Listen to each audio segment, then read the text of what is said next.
Varios sucesos en el mundo han marcado el siglo XXI con una carga desesperanzada, incluso apocalíptica, que se ha reflejado en el cine también de todo el mundo, de distintas maneras.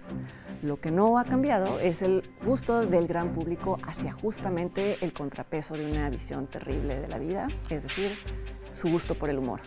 Comedias de situaciones, de enredos, satíricas, antihéroes picarescos, bufones populares, etc.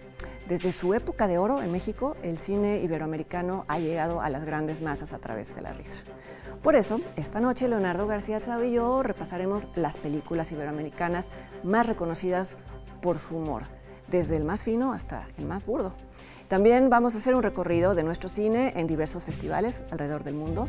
Vamos a revisar la trayectoria del director español Manuel Martín Cuenca. Haremos nuestro acostumbrado In Memoriam y, para terminar, daremos nuestras recomendaciones de estrenos en salas y en línea. Acompáñanos.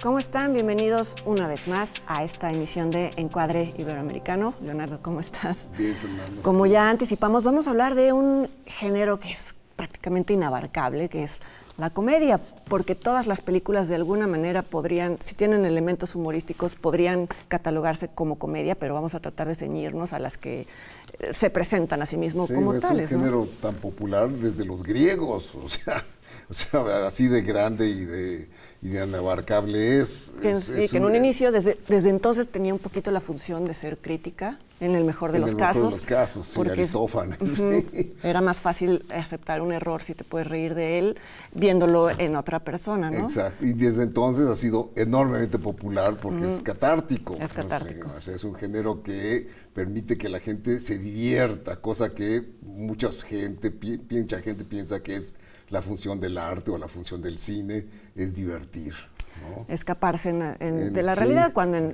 como bien dices, en algunos casos de algunas comedias es como otra forma de llegar más amablemente al nudo de una situación problemática. Ya habíamos hecho un programa sobre comedia negra. Sobre comedia negra, pero en este caso vamos a hablar así de todos los tipos, todos los subtramas, todas las subtramas que se han dado en la comedia, como la comedia de situaciones, la comedia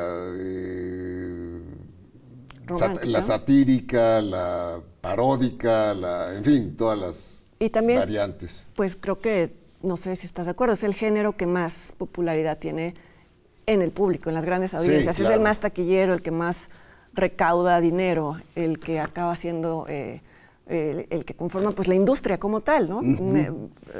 Pues, sobre todo en México, ¿no? Si hablamos de México. Que también, yo creo que también en otros países, ¿no? ¿No te parece que, por ejemplo, en Francia las comedias, bueno... Sí, en Francia sobre todo las comedias también, pero en Estados Unidos estaba yo pensando en todo el producto Marvel, y de superhéroes es que aquí tenemos menos presupuesto. Exacto.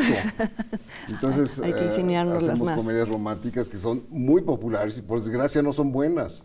Yo he tratado de verlas, las muy exitosas, Mis Reyes contra Godines, Nosotros los Nobles, las películas de Eugenio Derbez, la filmografía completa de Marta Higareda, y son malas películas, por desgracia, porque la comedia romántica, como se ha demostrado del cine hollywoodense a veces, es un género perfectamente legítimo y bueno, ¿no? Que puede ser muy divertido. No tiene por qué caer siempre en la fórmula, que es lo que hacen estas películas. Sí, es lo que iba a agregar, que creo que el problema es ese, que siempre caen en una fórmula y que no hay mucho esfuerzo a veces por adecuarlo a la verdadera realidad mexicana. Pareciera que estas comedias a veces ocurren en un México que no conocemos nadie, ¿no? Exacto.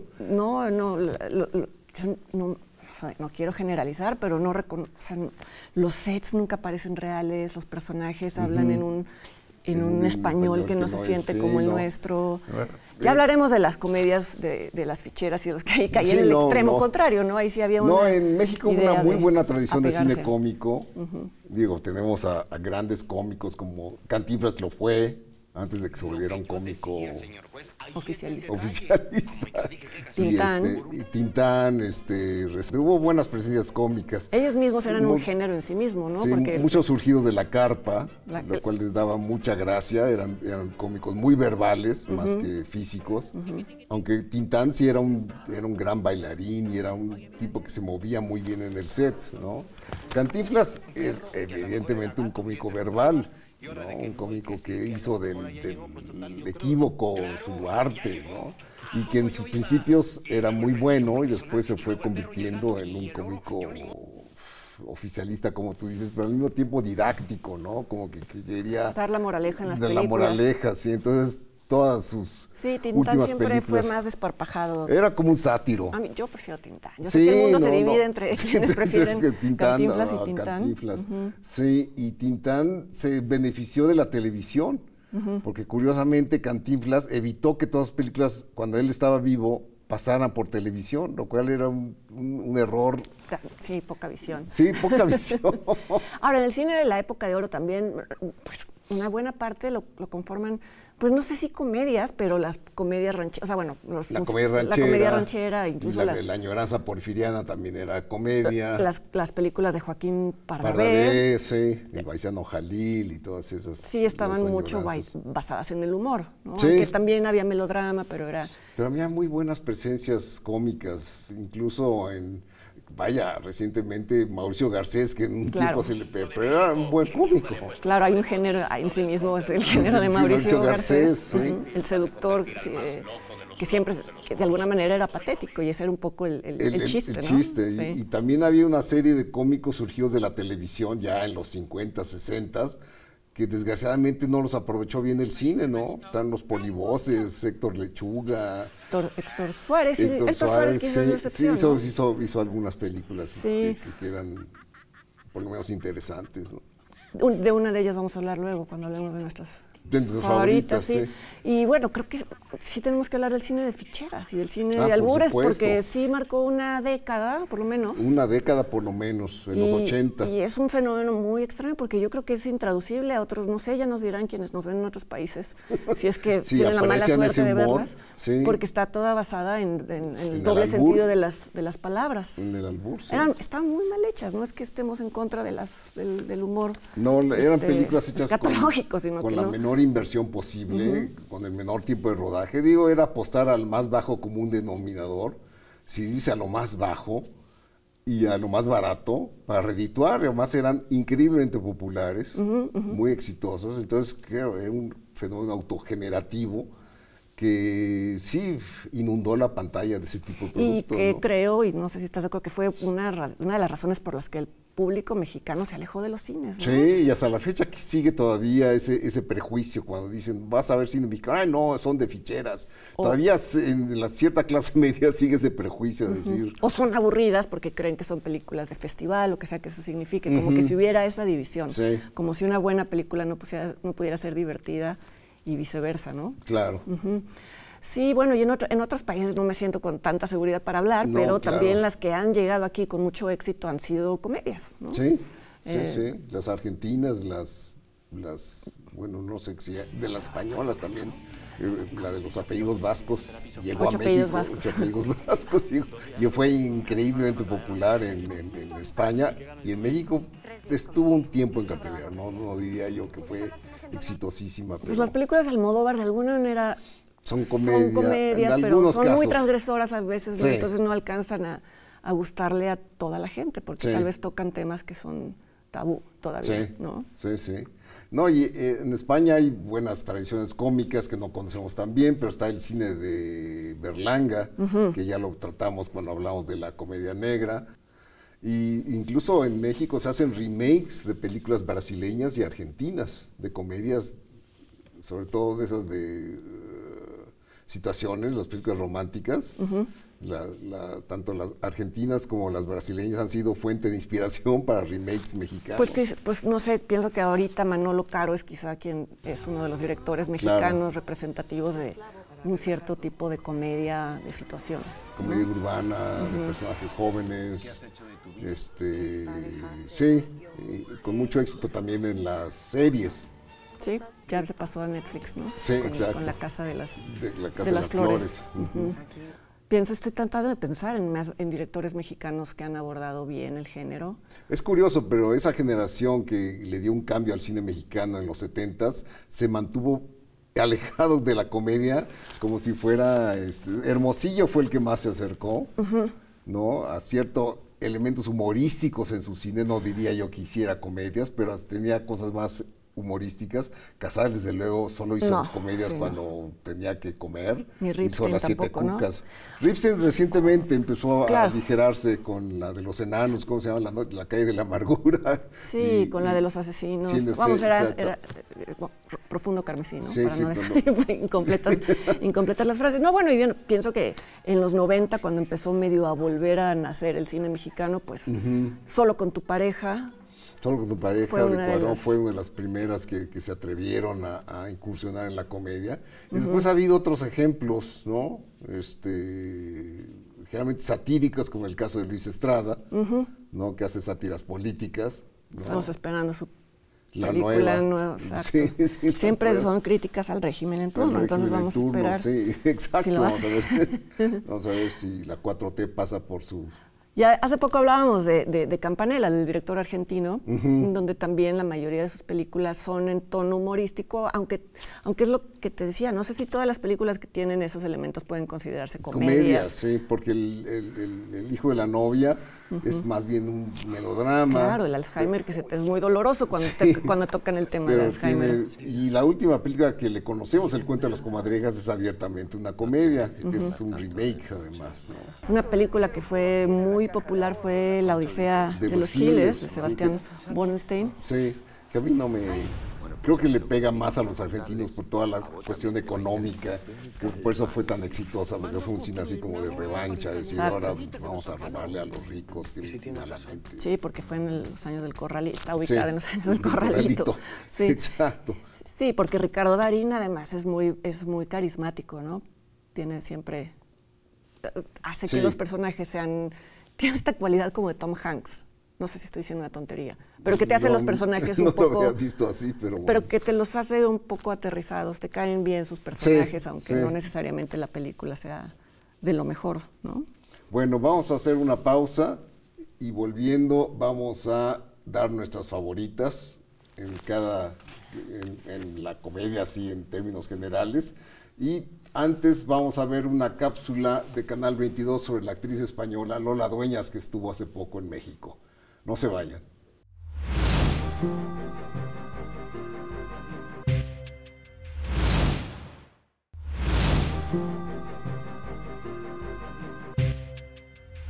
Me llamo Lola Dueñas, soy actriz y nací en Madrid.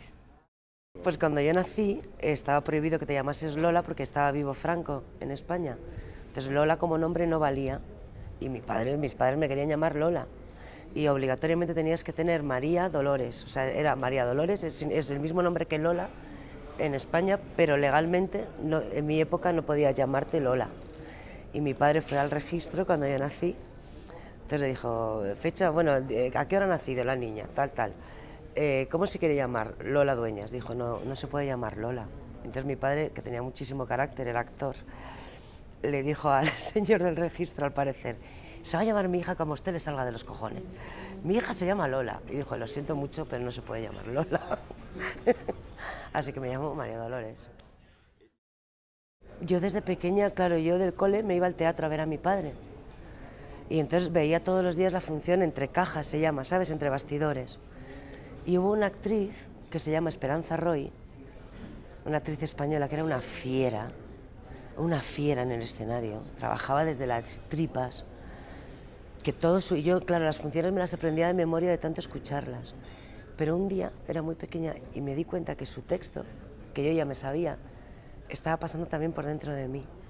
Y yo miraba a Esperanza Roy y yo decía, yo quiero eso, yo quiero ser eso.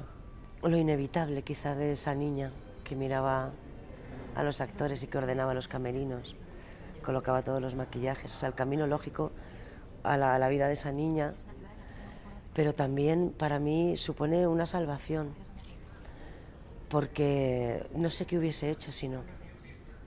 de verdad, quizá me hubiese perdido por ahí por el mundo y quizá con no muy buen pronóstico. Y yo creo que me ha salvado la vida, se puede decir.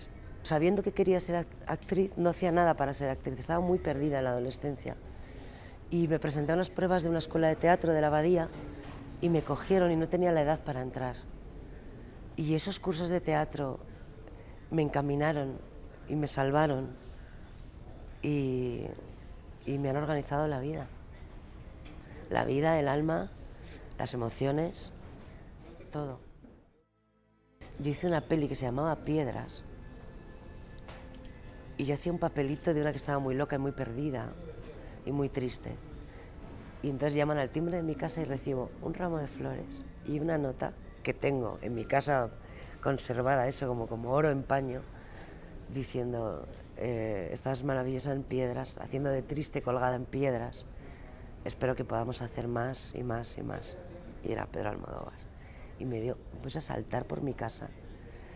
Yo qué sé, o sea, la ilusión más grande, ahí empezó en realidad. Luego ya fue Volver, luego Los abrazos rotos y luego Los amantes pasajeros. Y también Pedro significa un pasaporte. Por ejemplo, yo que quería hacer cine francés, era como un pasaporte para ir a trabajar en Francia. Los paquetes de Alex y de Benito. Siento. Y me gustaría muchísimo volver a trabajar con Lucrecia Martel. Lucrecia Martel es de la gente que me he cruzado en la vida, que más me ha impresionado. Es una genia absoluta. Creo que está adelantada a su época. O sea, yo creo que dentro de 100 años y 200 estudiará Zama todavía. Yo soy una actriz romántica, no lo puedo contar de otra manera. Y así vivo también. Me gusta muchísimo el cine de autor, es el cine que me gusta ver y es el cine que me gusta hacer. Sigo haciendo cortometrajes, nunca voy a dejar de hacerlos, porque yo empecé haciendo cortos y porque me gusta el formato aparte. Y de verdad que y me di cuenta que no tengo remedio, que es lo que quiero hacer y tengo la suerte de poderlo hacer, de poder rodar las pelis que me gusta ver.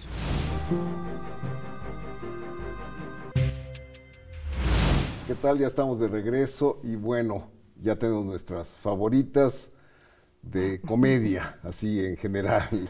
Empiezas tú, Leonardo. Yo empiezo yo. En quinto lugar tengo la única moderna, que es el Santos contra la Tetona Mendoza, de Alejandro Lozano y Andrés Couturier, pero vaya, los que realmente están detrás de esto son los moneros, Gis y Trino, que fueron realmente muy renovadores del cartón en México y que han sido humoristas fundamentales, digo, desde los 80 en adelante, ¿no? Y que era un reto hacer una película del Santos, ¿no? Porque, Sí. bueno, de cualquier cartón. Y sí, yo también la recuerdo como algo que me hizo reír de Mucho, principio a sí, fin, con sí, actores haciendo las voces como Daniel Jiménez Cacho, José sí. María Jaspic.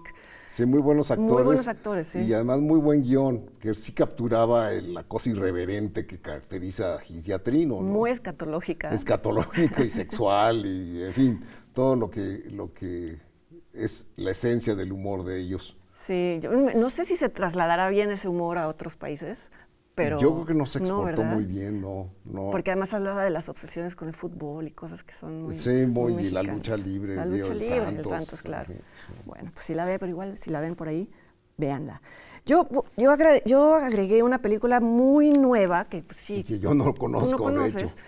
que acaba de ganar el premio a la mejor película en el Festival de Guadalajara, que es El Sí. Comediante, dirigida por Gabriel Nuncio, que es el protagonista además, y Rodrigo Guardiola. No sé si a la larga permanecería como una de mis 5 favoritas, pero me gustó muchísimo y me pareció muy distinta a lo que se hace en comedia en México, porque es un personaje que se autodesprecia, que se burla de sí mismo. Vamos, el modelo platónico sería Woody Allen, los personajes de Sí. Woody Allen, alguien a Ajá. quien siempre todo le sale mal. Neurótico.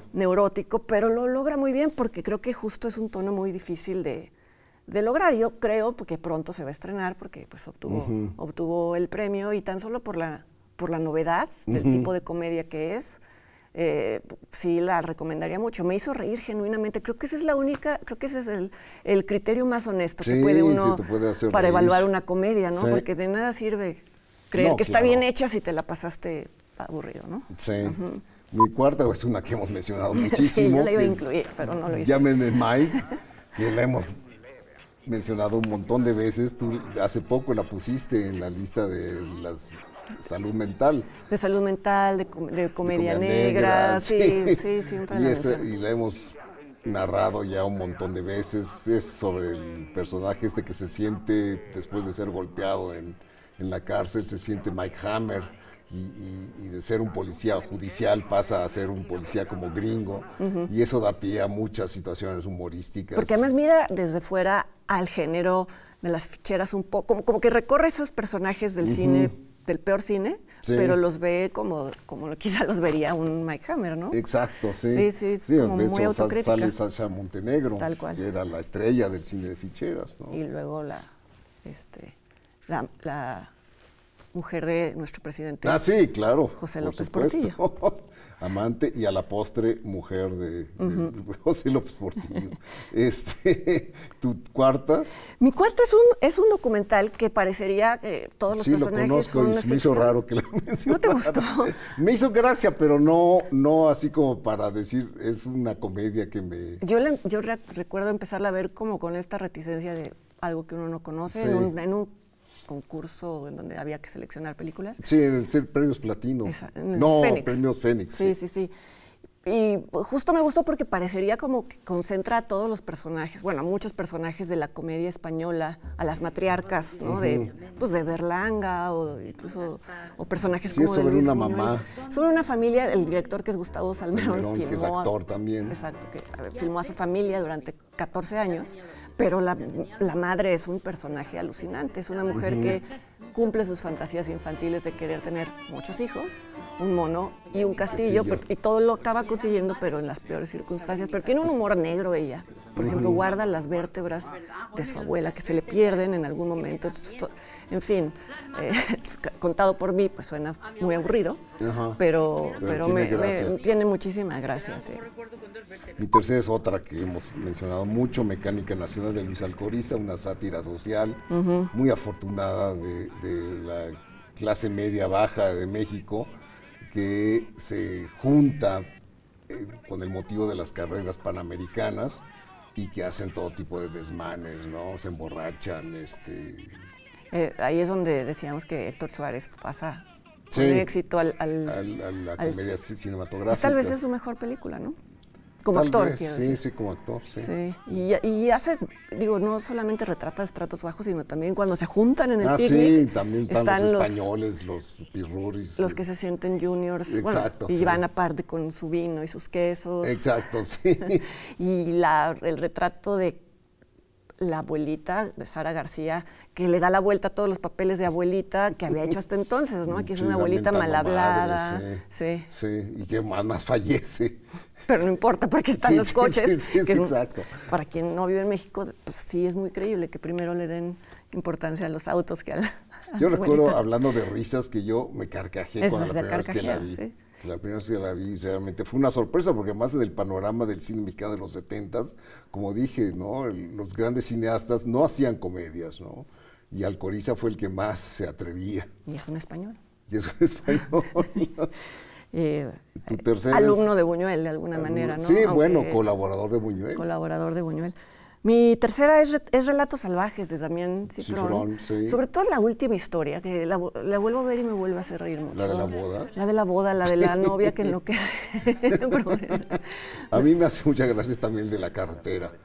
El de los- el del Leonardo Sbaraglia y el otro.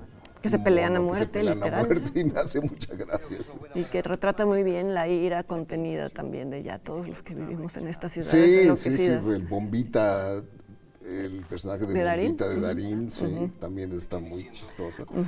Esa fue, recuerdo, una sorpresa en el Festival de Cannes, porque estaba en competencia y normalmente las comedias de ese tipo no están en competencia. Sí, en eso hay Cannes, que ¿sí? decir que además las comedias casi nunca llegan a los festivales, o sea, Ni ya a los nunca premios. compiten, ¿no? No, exacto. Como decía Woody Allen, ¿no? Se les pone como en la mesa de los niños a los comediantes, ¿no? Cuando lo nominaron fue por una película seria, Exacto. por su película seria, la única, ¿no? Sí. Mi número 2 es un clásico de Cantinflas, Yo estaba dudando entre si ponía a Cantinflas o a Tintán. Me fui por lo histórico y es una película de los 30, que es magnífica, que ahí está el detalle. Única vez que Cantinflas estuvo dirigido por Juan Bustillo Oro, que era un director que sabía de comedia. Después Cantinflas se prefirió al Yes Man, que era Mario Delgado. Entonces ya perdió mucho. Ya hizo El Patrullero y esas cosas, exacto. ¿no? Bueno, hizo toda la filmografía Sí. del Padrecito y El Profe y todas esas cosas aleccionadoras que eran terribles. Y con Bustillo Oro encontró a alguien que supo manejar su comicidad, ¿no? La escena del juicio, donde hace todo tipo de malabarismos con las palabras y con el enredo de que si Bobby es un personaje o un Fox Terrier, en fin, es realmente una Pues gran Cantinflear secuencia. ya está aceptado por la academia No, como claro. alguien, como hablar sin decir Nada. que lo seguimos haciendo todo el tiempo, Sí, sobre es todo muy los mexicano. políticos, ¿no? Es muy Siempre mexicano el cantinflean. Cantinflear. Ese sí fue el gran legado de Cantinflas. ese Y de- además, el único cómico que traspasó fronteras. Así, Cantinflas era conocido en España. Yo recuerdo que en los 70s a alguien se le ocurrió pasar en los 80s, los Cantinflas en la televisión española y eran exitosísimos. La gente le Pero es lo divertía que te digo, es mucho. curioso dado que Sí, el que idioma está- es lo central, ¿no? En lo central, sí. Bueno, luego hizo Y el no lo 80, doblaban, ¿no? Ya hizo las películas estas en Hollywood, ¿no? Ah, De- que Pepe y alrededor del mundo en 80 días. La vuelta al mundo en 80 días. Horribles películas que hizo en Hollywood, sí. Mi número 2 ya la mencionaste, que es Mecánica La Nacional, Nacional, que sí, que sí. sigue aguantando y sigue siendo Sí. memorable y sigue retratando todo, ¿no? Es increíble cómo algunas películas Siguen vigentes. pero bueno, ya la comentamos. Y mi número 1, bueno, ya la he puesto en 3 listas. Pero es de mis películas favoritas del cine mexicano y de las favoritas de Buñuel, que es Él. Que Sí. es una gran comedia negra sobre un personaje paranoico, celoso, abusivo. Y yo debo decir que yo me identifico mucho con Pues eso él. decía Buñuel, Sí. que era el personaje con el que más se identificaba. Sí, es terrible ¿no? decirlo, pero es la verdad. Sí, yo también lo hubiera puesto, pero muchas personas no les causa gracia este tipo de humor porque lo sufren mucho y condenan Sí, al claro. personaje, pero pues sí, bueno, ese es un Pero esa humor es una de negro. las virtudes de la comedia, ¿no? El remover los rasgos Sí, más en el momento que horribles. te veas identificado con ese Sí, personaje, pues no, preocúpate sí. porque así te ves, ¿no? Exacto. Y pues mi número 1, pues tiene algo de buñuelesco, creo, Sí. mucho, ¿no? Que es El esqueleto de la señora Morales, de Rogelio G. González, con guión de Luis Alcoriza, que habla de un hombre, de Arturo de Córdoba también, que él es un taxidermista, pero pues uno pensaría que un taxidermista es una persona oscura, apagada y demás, y él no, es No, muy un tipo vital, que disfruta de la vida. quiere a los niños y a los Sí, pero animales. tiene una esposa que le arruina la vida. Exacto, ¿no? y Sí. entonces, bueno, ahorita tal vez ya estaría cancelada esa película porque no trata muy bien a su esposa, no es que no la trate bien, sino que se deshace de ella, pero tiene un humor negro también increíble y está filmada. Es de las mejores comedias buenísima. negras que ha habido en Ajá. México, sí. Pues sí, o sea que ahí está la estirpe de Buñuel también, ¿no? También, sí. Pues bueno, ojalá puedan ver alguna de estas películas. Si se Esas las sí topan todas por ahí. están disponibles, ¿no? Todas son fáciles de conseguir. No creo, ¿tú crees? El Aunque Santos. sea en DVD. Bueno, nos avisan. En DVD. Sí. Sí. Bueno, por lo pronto ahí se las dejamos como propuesta y no se vayan porque cuando regresemos vamos a revisar la filmografía del director español Manuel Martín Cuenca. Vamos a hacer un in memoriam, vamos a hablar de las personas que nos dejaron este pasado mes y vamos a presentarles una cápsula sobre la Bienal, el Festival de Viena. No se vayan, aquí vamos a estar.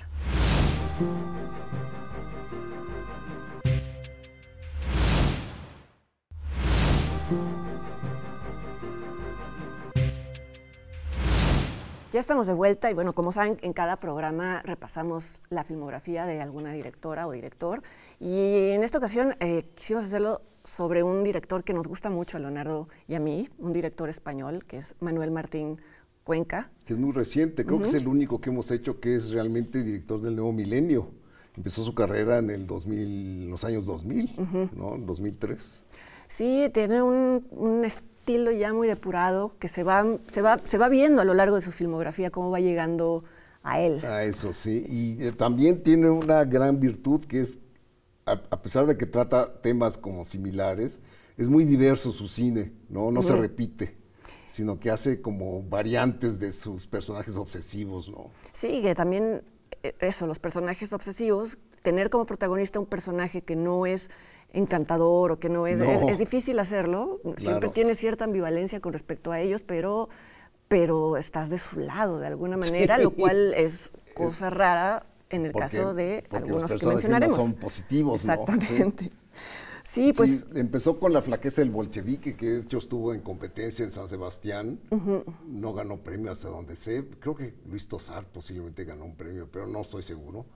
Pero es una película que inicia esa tendencia hacia el personaje obsesivo, insistente en una cosa que le preocupa y que en este caso es una chica de 14 años. Es muy perturbadora la película, Sí, sí, viéndola sí, sí. con ojos contemporáneos, en donde uno siempre está pensando, esta película no se podría hacer Ahora. ahorita, ¿no? La seríamos, porque no La hay, cancelarían. la cancelarían, porque no hay ninguna, no hay ninguna metáfora en la No, relación. Es claro que la chica de 14 años que interpreta muy bien María Valverde está interesada en el adulto, el cuarentón adelantado que es Luis Tosar, ¿no? y viceversa, Y ¿no? viceversa, sí.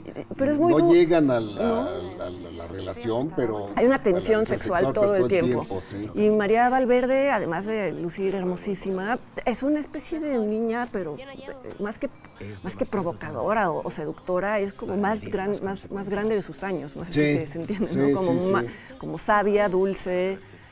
Y como que sabe perfectamente a dónde va la cosa, ¿no? Sí, no es una ingenua, ¿no? Sino que sabe No. exactamente, él sabe que él miente, sabe cuál es el interés de él, en fin, ¿no? Es una película, como tú bien dices, muy tensa sexualmente. Parecería que no está pasando nada porque todo el tiempo, toda la película consiste casi en encuentros entre ella y él, en donde no pasa nada, pero sí es como muy latente lo que está pasando ahí. Lo que no me gustó fue el final, que recibe su merecido, ¿no? Me hubiera gustado un final más ambiguo. Pues no. eso es algo que ya creo que pasa, por ejemplo, también con Caníbal, que ahorita la mencionamos, que es Sí. como la forma de cómo castigar, o sea, cómo darle una salida.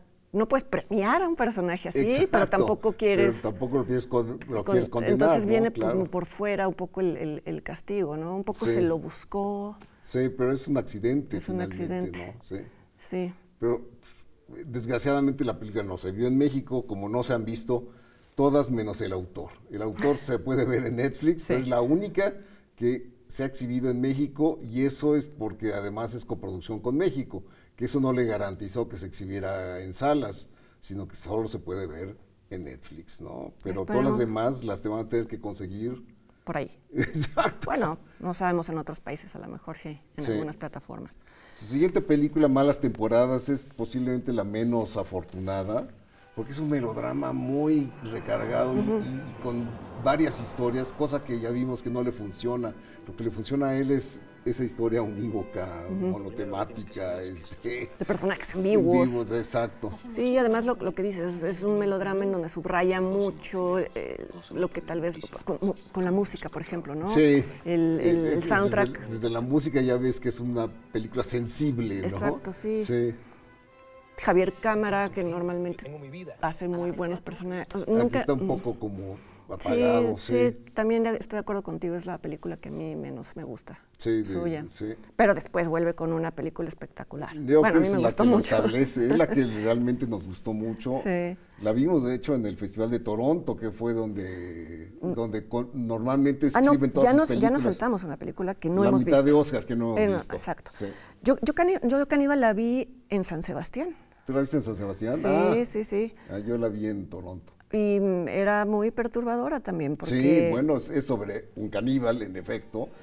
Pero suena muy mal si lo dices así. Sí, suena horrible, pero porque la película no es nada escabrosa. Nada, no tiene una sola escena gore, No. más o menos, pero no. Todo está hecho con Muy buen gusto. Es que el personaje mismo, que es interpretado por Antonio de la Torre, es un sastre sevillano. Él siempre parece De Granada. de Granada. Ajá. Siempre parece impecable. Hay algo de Buñuel en esta película, ¿no? película, Esta sí. obsesión con el catolicismo, la madre. Es parecida a Ensayo de un crimen, Sí, me parece. y se ve que él está perturbado por la relación con su madre. Bueno, sí, perturbado, ¿no? Si se le puede Sí. decir a alguien así. Sí, claro. Una madre que siempre lo convence de que no se va a poder relacionar con mujeres y esto quizá influyó en su gusto por matar y comer mujeres, pero Sí. no, fuera de eso no es un psicópata, ¿no? No. O sea, sí, no sé cómo explicarlo, pero justo ese es el encanto de la película. De la película, además está hecha con un rigor, es una película rigurosa, no hay concesiones, no hay desvíos, es una película que realmente va a lo que va y lo hace muy bien. Pero castiga al personaje. Sí. Al final también, Sí. bueno, también por un accidente, también es un accidente, no muere el personaje, pero lo que él llega a querer, lo único que él llega a querer, Sí. ya, es que nos regañan porque los spoilers, pero sí hay un castigo, como en el caso de Luis Tosar en esta película, no muere el personaje, pero toda su vida va a vivir extrañando a alguien, ¿no? Exacto. Sí. Pero bueno, igual es estupenda. Es muy buena película. Que digo, sí, es una lástima que esas películas no lleguen a nuestras pantallas. No sé si el resto de Latinoamérica, me imagino que no tampoco, ¿no? No lo sé. Bueno, en España quizás sea más fácil. Sí, sí, sí. La siguiente es la que yo sí vi en Toronto, que no sé tú, el autor. La vimos en Toronto, sí. El autor, yo la vi porque había leído el guión previamente, y bueno, y sabiendo que era de Manuel Martín Cuenca, era evidente que iba a ser una película interesante, por lo menos, y sí lo es una estupenda comedia sobre un pobre diablo que quiere ser novelista, y no se le da, o sea, la escritura como le dice... Toma cursos, ¿no? Toma cursos con un maestro Con terrible, que es Antonio de la Torre. Que lo explota. Sí, que lo insulta y que lo rebaja. Y se acuesta con su mujer y todo. Sí, ¿no? todo. No, pero también es un hallazgo su primera colaboración con el actor Javier Gutiérrez, que es estupendo. Que es de una ambigüedad. Todo lo que hace Todo lo que pareciera hace, que sí. es sucio, pero al mismo tiempo él es buena persona, ¿no? Sí. Sí, es un actor camaleónico, porque es irreconocible. En la siguiente película, La hija, es otra persona, ¿no? Es realmente un gran actor, Javier Gutiérrez. Está basada en una novela de Javier Cercas, y lo Exacto. menciono solo porque casi todas sus películas son adaptaciones de novelas, lo cual también es notable porque no siempre salen bien esas cosas, ¿no? Más bien al contrario. Sí, sí. Y aquí colabora con un guionista, Alejandro Hernández. Desde las malas temporadas colabora con Alejandro Hernández. Y ha sido una muy buena combinación, ¿no? Porque los guiones son muy buenos, buenísimos. Sí, es un humor muy negro. Ahorita que dijiste que el autor era comedia, quién sabe si todo. Sí, bueno. Sí, porque también hay cosas muy sórdidas que pasan. No, y es terrible lo que hace el personaje, que es manipular la vida de sus vecinos para que le sirvan de inspiración para escribir su novela. Es tremendo, ¿no? Y es como el que juega a Dios para inspirarse, ¿no? Sí, el artista llevado a las peores consecuencias y a los peores límites. Y también acaba en la cárcel, pero en la cárcel sigue haciendo de las suyas, cosa que es muy chistosa. Y se convierte en un buen novelista, ¿no? No me acuerdo, ¿sí? Pues lo publican, por lo menos. Pues era lo que Sí, quería. sí. Y finalmente La hija, que vimos también en... En Festival de Toronto en línea. Ah, no. Yo la vi en San Sebastián, tú la yo viste la vi en Toronto. en línea, sí.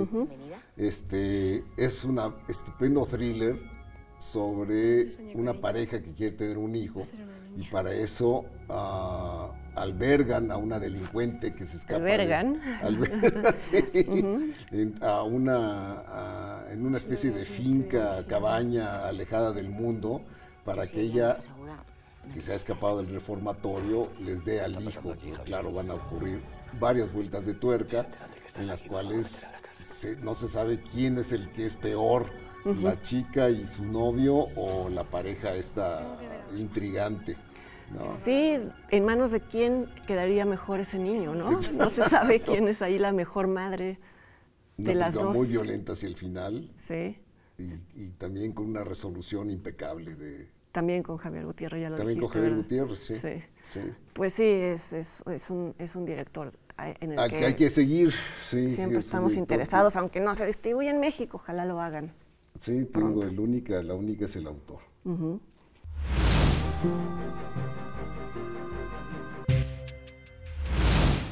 Bueno, estamos de regreso y vamos a hablar de quienes fallecieron en el mes pasado, entre ellos el actor Enrique Rocha, a quien Carlos Fuentes apodó el vampiro de la zona rosa, aunque en realidad toda la gente le decía Rochón, y que era un buen actor, que vaya, su registro es tan amplio que interpretó a Cristo en El Proceso de Cristo y a Lucifer en Satánico Pandemonium, o sea, recorrió la gama completa. Aunque siempre, generalmente, era un mejor villano por la voz, ¿no? Sí. Era sí, sobre todo... villano de telenovela. De telenovela. Por excelencia, sí. Que además es de los pocos actores que pueda recordar que empezaron como actor de telenovelas, comenzó en una telenovela y después hizo buen cine. Sí. Y volvió a las telenovelas. Sus últimos años los hizo ya casi todos en televisión, ¿no? Trabajó con Ripstein en Tiempo de Morir de manera memorable, con Quino, con Felipe Casals, y Morir en el Golfo, de Alejandro Pelayo. Es decir, sí, hacía películas valiosas en el interín de las telenovelas, ¿no? Y también hacía películas comerciales, ¿no? Sí, en fin, pero una carrera muy diversa y un buen actor. Un buen actor. Sí. También falleció Mario Lavista, un muy prolífico compositor mexicano. De música seria, de música de concierto. Música seria. Sí, estupendo músico, hizo también óperas y tal, pero su participación del cine fue a través del cine de Nicolás Echevarría. Básicamente la mayoría de sus partituras fueron para películas de Echevarría. Sí, dirigió durante mucho tiempo la revista sobre Pauta. música más seria de México, que fue Pauta. Exacto. Hasta hace no sé cuánto tiempo, pero comenzó como en los 70. Y también murió Amalia Aguilar, cubana de nacimiento, pero radicada en México, que hizo películas, sobre todo en los años 50, entre ellas con Tintán, Calabacitas Tiernas, donde ella sea de rumbera cubana, obviamente. Y bueno, no se vayan, a continuación les vamos a presentar la cápsula que realizó nuestro colaborador Raúl Pérez sobre el Festival de Cine de Viena, la Bienale, que ahora es dirigido por Eva San Giorgi, que en su momento fue directora del FICUNAM, del Festival de Cine de la UNAM, de la Universidad Nacional Autónoma del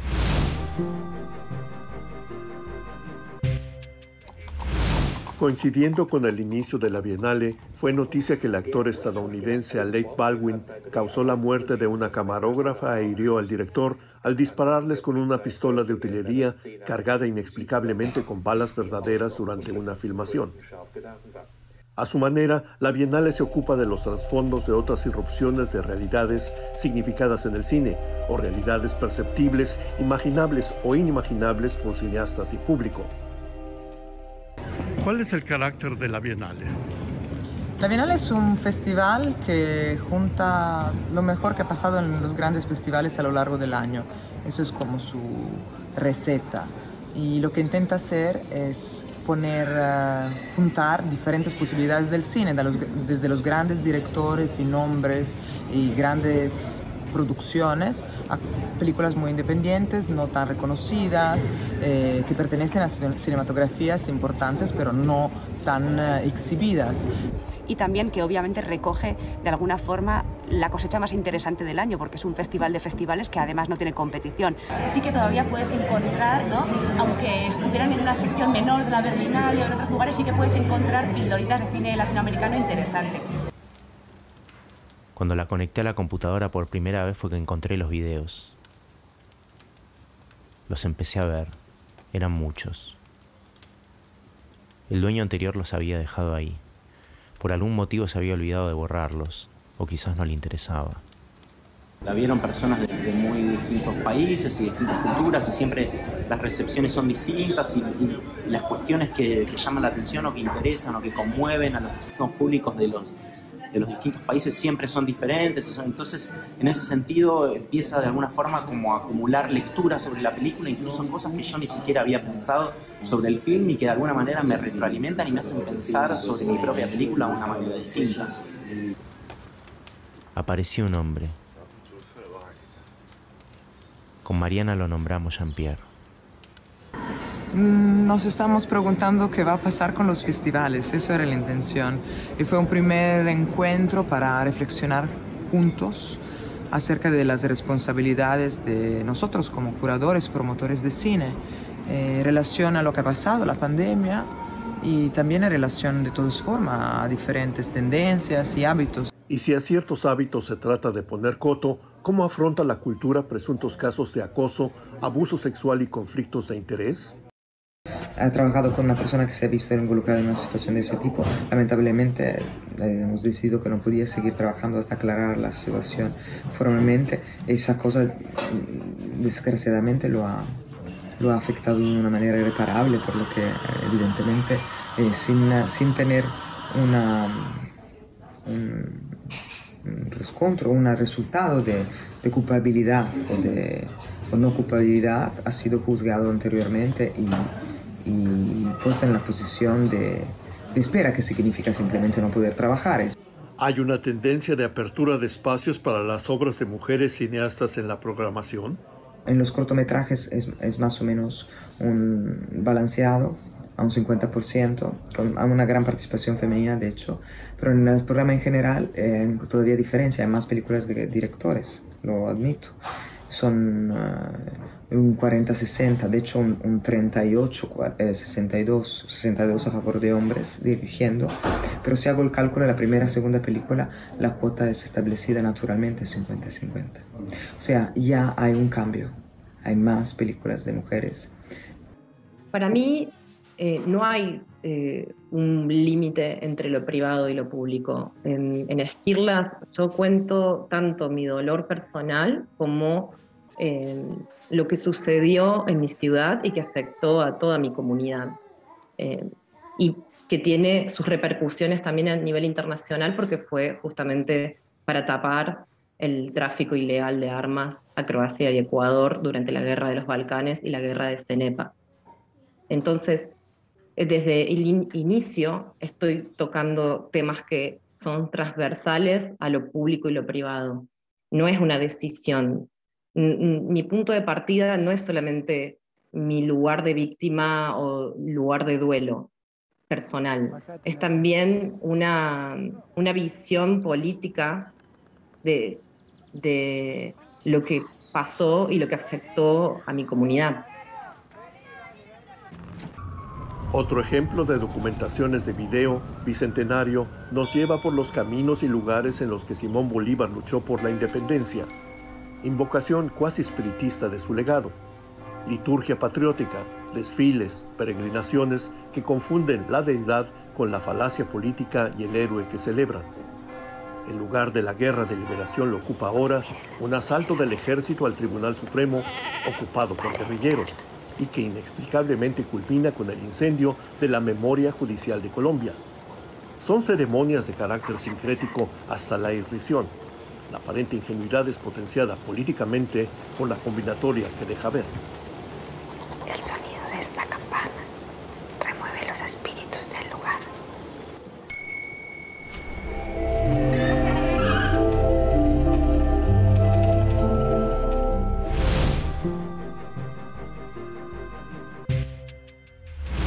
No se vayan, al regresar vamos a presentar una cápsula sobre la presencia que han tenido películas iberoamericanas en distintos festivales y, como siempre, les haremos algunas recomendaciones de películas recién estrenadas, ya sea en salas o en línea. No se vayan.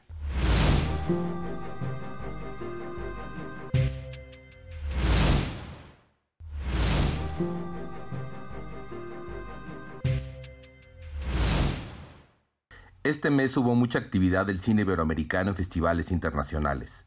Empecemos por Europa. En la edición 62 del Festival Internacional de Cine de Tesalónica, en Grecia, 2 películas iberoamericanas brillaron. El premio especial del jurado fue para la película costarricense Clara Sola, de Nathalie Álvarez Mesén, y el premio especial del jurado como mejor director fue para el venezolano Lorenzo Vigas por su película La Caja, producción México-estadounidense. Y en España, en la 47ª edición del Festival de Cine Iberoamericano de la ciudad andaluza de Huelva, se entregaron los siguientes galardones. La actriz mexicana Arcelia Ramírez ganó el Colón de Plata a la mejor interpretación por la película La Civil, de la rumana Teodora Mihai. El Colón de Oro a la mejor película fue para la producción México-estadounidense El Otro Tom, dirigida por los uruguayo-mexicanos Rodrigo Plá y Laura Santullo. El Colón de Plata, premio especial del jurado, fue para la argentina Bandido, de Luciano Juncos. Otro Colón de Plata, esta vez a la mejor dirección, fue otorgado a los uruguayos Martín Berrenechea y Nicolás Branca por 9, película de Uruguay y Argentina. Y el último Colón de Plata, el del premio del público, fue para la chilena El Padeciente, de Constanza Fernández. Y de este lado del Atlántico, en México, veamos cuáles son los palmarés de la última emisión del Festival Internacional de Cine de Morelia. El premio del público al mejor largometraje mexicano fue para Nudo Mixteco, de Ángeles Cruz. El ojo a la mejor dirección lo recibieron los ya premiados directores de El Otro Tom, Laura Santullo y Rodrigo Pla. Y el ojo a mejor largometraje mexicano fue entregado a 50 o 2 ballenas se encuentran en la playa, de Jorge Cucci. En la sección de largometraje documental mexicano se premiaron Baichiletic, de Juan Javier Pérez, que se hizo acreedor a la mención especial del jurado, y Las Hostilidades, de M. Sebastián Molina, que se llevó el ojo a mejor largometraje documental mexicano. Y para terminar, anunciamos con gusto que la película Buñuel, un cineasta surrealista de Javier Espada y coproducción de TV UNAM, ha sido nominada como mejor largometraje documental en los premios Forqué a entregarse en España en un par de semanas. Muchísima suerte. De mi infancia.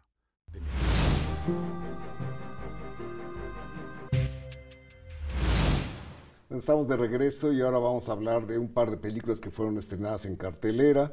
Una de ellas fue Blanco de Verano, de Rodrigo Ruiz Patterson, y la otra 499 de Rodrigo Reyes. Dos Rodrigos, sí.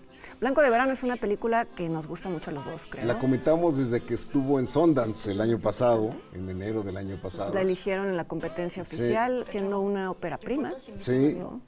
y es un muy buen estudio de personajes sobre un triángulo amoroso. Un triángulo amoroso, literalmente, sí. Sí, de una madre y su hijo, que tiene una relación muy cercana, muy edípica, y el intruso, que es el novio de la mamá, que va a vivir con ellos, y todo lo que hace el joven, el adolescente de 13 años, para rechazarlo, ¿no?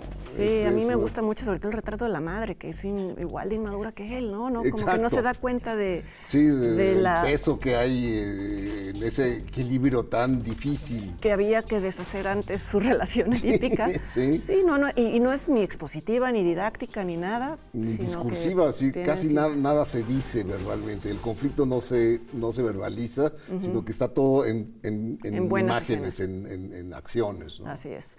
Y el otro es un híbrido documental de ficción 499, que habla de un imaginario soldado de Hernán Cortés que por alguna razón aterriza o reencarna o resucita o lo que sea en el México contemporáneo. Sí, y de ahí hace su camino, recorre el camino de Cortés hacia la Ciudad de México, ¿no? Y hay como un intento de ligar los sueños de colonización de lo que podría haber sido México a las realidades. A mí me pasa que no entiendo, no que la película lo tuviera que explicar, pero no entiendo la correlación en algunos casos, en tanto las circunstancias del México actual tienen otros factores de origen, ¿no? También la colonización estadounidense, cultural, si lo llamamos a llamar así. No sé, ¿tú qué opinas? A mí es una película que no me convenció del todo. No sé por qué, como que hay cosas que me parecen un poco forzadas en la narración esta de tratar de equiparar la experiencia del soldado con lo que ha pasado en los tantos años, en 500 años de historia. Y no sé. Hay un eslabón faltante. Sí, algo me hace falta, sí. Pero bueno, pues es un ejercicio interesante para quienes les gusta. Creo que hay un paralelo con la nueva película de González Iñárritu, ¿no? ¿Tiene algo que no ver? Sabemos bien todavía de qué se trata. Como no se sabe de qué se trata. Limbo se llama. Limbo, sí. Pero también tenía algo que ver con un conquistador en el México moderno, ¿no? No sé. Es que es un tema muy actual en México. Muy actual, sí. Y también tenemos recomendaciones en línea que quizás son más accesibles para quienes no viven en México. Una de ellas es ¿Dónde está Marta? Es una serie española que son 3 capítulos nada más, se intenta esclarecer el asesinato de una chica, pero en realidad es una vista, una de las muchas vistas que hay en las documentales actuales sobre cómo se maneja mal un caso y cómo la policía a veces por nada más querer mostrar culpables tropieza muchas veces y presenta falsos resultados y en realidad nunca se sabe qué pasó y eso acaba siendo todavía más frustrante tanto para los familiares de las víctimas. ¿Qué ibas a decir? Bueno, que para eso nos pintamos solos en México. Y es otra vez el caso de una injusticia flagrante, donde vemos que en México la justicia es una especie de fantasma aterrador, ¿no? Donde a alguien por estar en el lugar equivocado, en el momento equivocado, lo pueden condenar a cárcel por mucho tiempo, ¿no? Y finalmente hay una ficción brasileña, casi no hablamos de cine brasileño por lo poco que se ve en México, pero en Netflix sí hay, y es 7 prisioneros de Alexandre Morato, que es un interesante drama sobre la explotación de unos trabajadores en un esquema que me recuerda a la de las películas de las tratas de blancas, ¿no? Donde se captura a una serie de mujeres con falsas promesas y se les prostituye. En este caso son hombres. Aquí son hombres, no se les prostituye, pero se les esclaviza a un trabajo sin remuneración, en condiciones laborales lamentables, en fin, algo muy común en nuestros... Con Rodrigo Santoro en un papel de villano, que es poco frecuente, ¿no? Sí, él es el capataz que los explota. Y que en este caso les da oportunidad incluso de irse, si quieren, pero es tanta lo que ganan, entre comillas, quedándose ahí, que prefieren regresar, lo cual es también una mirada a lo que hay afuera. Y es interesante el personaje de Mateo, que es el protagónico, que de alguna manera asciende en la escala, porque se vuelve como el segundo de a bordo del villano, y esa situación ética dudosa le da esa superioridad que él mismo toma como culposa, ¿no? Lo toma con mucha culpa porque sí ve que sus compañeros lo odian, ¿no? Así es. Sí, está en Netflix también, ¿verdad? Está en Netflix, sí. Bueno, pues ojalá algunas de estas llamen su atención y las vean, y sobre todo ojalá que nos acompañen en la siguiente emisión de Encuadre Iberoamericano. Gracias, Leonardo. Les recordamos solamente que somos una plataforma que pretende hacer visibles los logros del cine iberoamericano en distintos festivales, y también hablamos de películas que se estrenan en salas o en plataformas. Nos vemos en el próximo Encuadre Iberoamericano.